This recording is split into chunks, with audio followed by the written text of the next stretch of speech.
issue of not being able to turn their mind off and not being able to relax their mind to either sleep or focus on different activities and things like that.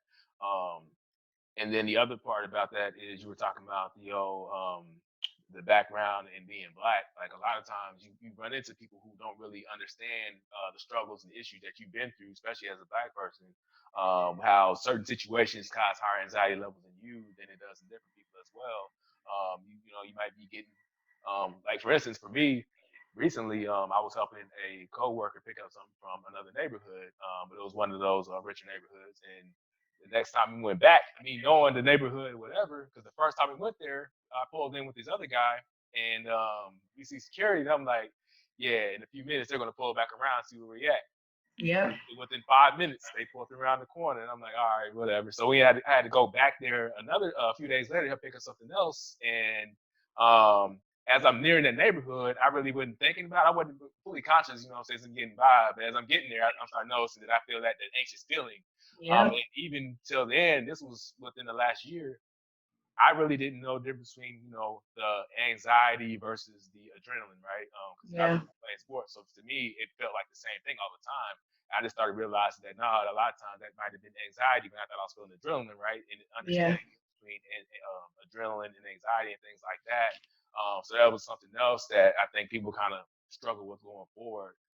So what do you think about, what is your take on, people trying to shut down their thoughts and dealing with the anxiety and recognizing, kind of like when they need help and things like that. Yeah, the thought piece is difficult, right? Because the research varies, right? And it says that we have about 100 thoughts, no less than 100 thoughts within an hour, right? And we don't necessarily think about it that way because we think about one thought, and that one thought becomes our action, and that action becomes how we move throughout the rest of the day, right? So you're at work and you have an assignment that you have to work on, a task that you have to work on, and you think that you're only thinking about that. But in reality, you're now thinking about your grocery list, you're thinking about an argument you had with somebody 5 years ago, you're thinking about what you're gonna wear tomorrow, you're thinking about whatever the case may be, and you're having like all of these thoughts happening at once. And because we don't channel our thoughts, we end up getting overwhelmed by them. Our own thoughts is what distracts us. People often think like you're distracted because of what's in the environment, but most of the time people are distracted by what's in their own head and not being able to channel it. So there's a lot of different ways that we could close down our thoughts, but specifically closing down thoughts as we go to bed is a combination of what is happening physiologically in our brain and what is happening emotionally with our cognition. So when people are, and I'm glad you brought up the bed piece, Carl, because if people are not getting enough sleep, they're not going to be able to function in any other area of their life, right? Like their physical health is going to be off because their cells don't have enough time to rejuvenate. Their hunger symptoms are even off, right? They end up thinking that they're hungry when they're actually thirsty, but in actuality, they're just tired and their body is like looking for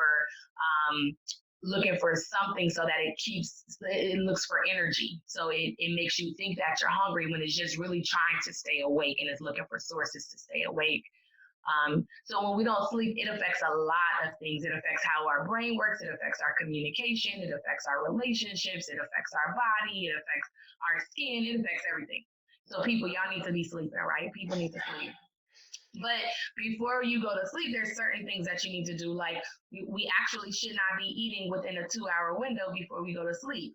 Because like you talked about a second ago with adrenaline and other chemicals and hormones in our body goes into this process where it's trying to digest the food. So our blood actually is pumping a lot harder right before we go to sleep. So if your body is working harder, even though you're not moving, your body internally is still working harder. It's not going to allow you to go to sleep because it's working, right?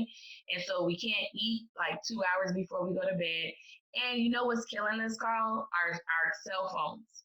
We are on our phones right before we go to bed, but that's affecting our eyes and Right. it's affecting our REM sleep, right? So our eyes are actively working because of the blue lights on our phone, and we may think that we're just on our phone being mindless, right? Like going through social media, but our mind is still registering everything that we see, and it's still holding on to it. So although don't have an emotional connection to what we're doing, our brain is still working. And so then when we try to go to sleep, it's not relaxed because it's like still computing what we saw and it's trying to store it into our schemas. So we have, I'm being real technical, but we have like these schemas that store how we think.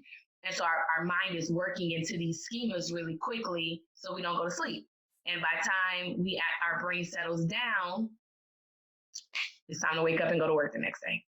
So we have to change our eating habits. We have to change our our phone habits and our screen times. People like Black people, when we talk about like meditation, Black people are like, I don't meditate. That's like for people out in like Seattle, right? They're just sitting there holding trees and meditating. But in our communities, we call it praying. Or in our communities, we call it like just sitting down. You know, like people be like, you just need to sit down. You need to have a seat. That's what they're saying. Like just sit down and chill out for a moment. And there's some ways we could do that without necessarily calling it mindful or without calling it meditation or mindfulness.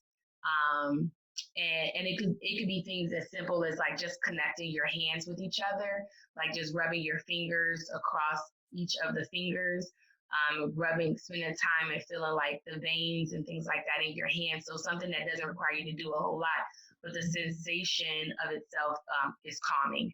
And so we need to be meditating a little bit more before we go to bed. There's like all of these things that we can do. You could, just as long as you're activating your senses.